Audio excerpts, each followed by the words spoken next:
Okay guys, so this week we want to talk about the concept of structures. So typically structures are talked usually about the frame of your body and holding something up, right? So imagine Aaron's pushing into me. I have to create like a really solid structure to hold myself up. If I'm weak in any part of my body, most likely I'm gonna fall towards that angle, right? So a heavy object going towards you with a lot of speed is gonna probably push you over. So another example of Aaron's in side control, and I have this structure up, like my hands are up, and I'm creating a frame that way he can't push into me so much. And I'm just having my elbow into his throat here, so I'm relieving the pressure off my chest. Okay, so the same idea here. I'm creating some type of triangular structure so that if Aaron's pushing into me, I could hold myself up and dissipate the energy all the way through into the ground.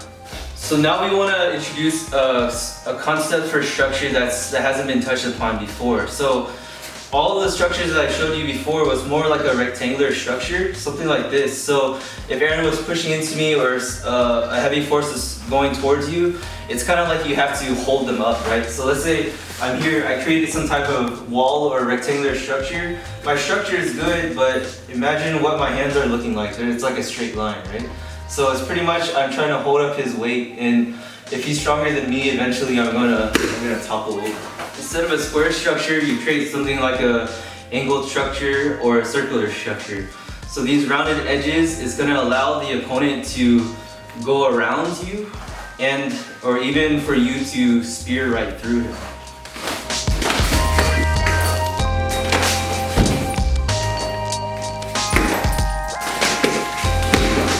Okay, so I guess if you want to kind of conceptualize it, another way, you either want to think about it more of like you're kind of like a boulder, which water breaks upon boulder, kind of goes around it circularly, right? It goes around it. Same thing of like an arrow piercing an object, right? So, and the other thing to remember is that your structure should not necessarily be like 100% rigid, right? You're a human being, so you have to have some elasticity in there to help with redirecting of the movement, right? Whether you're having a guard up, kind of like being on Shodan, where you're guarded this way, my structure is not all the way out and it's not 100% rigid, right? I'm tight, but I'm gonna allow for some elasticity here. And the goal is that you want these things to be, your appendages to be angled, and that allows him to slip. Like even if I'm holding it here, it allows for him to drive in this way, right? Down that way, or even onto your side. So you're here, and this elasticity, you're creeping this up.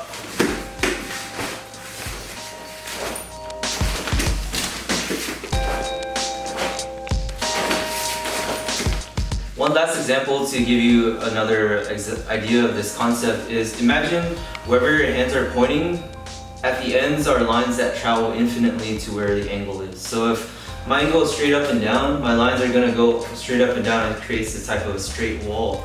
But once I add an angle to it, the lines are going at this type of direction. So imagine this is the energy of the opponent coming in. So if Aaron comes in here and I have a straight up and down wall, I'm going to have to hold him up. But once I change the angle a little bit, he's going to have to follow that infinite line. So not only can I slip him downwards, but at the same time, you could have a structure like this where you can slip him this way as well. You can imagine the infinite lines this way. So something like the kick size when I'm here. If he's pushing into me, I can slip him up, and then you can take him down.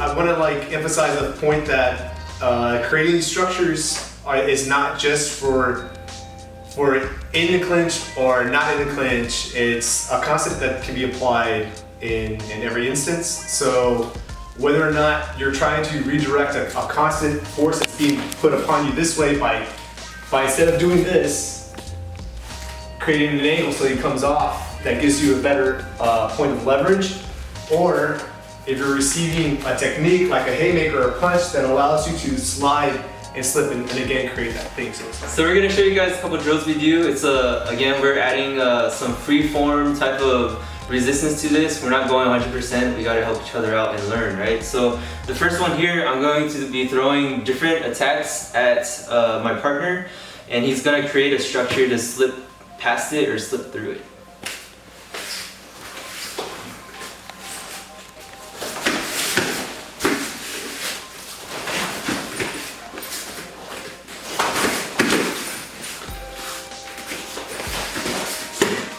drill we're gonna do, instead of going from a distance, we're gonna start in the clinching range. So I'm going to be grabbing him and applying forward pressure, and all he's gonna try to do is try to redirect me off his center line or off to the angles by creating a type of pointed structure.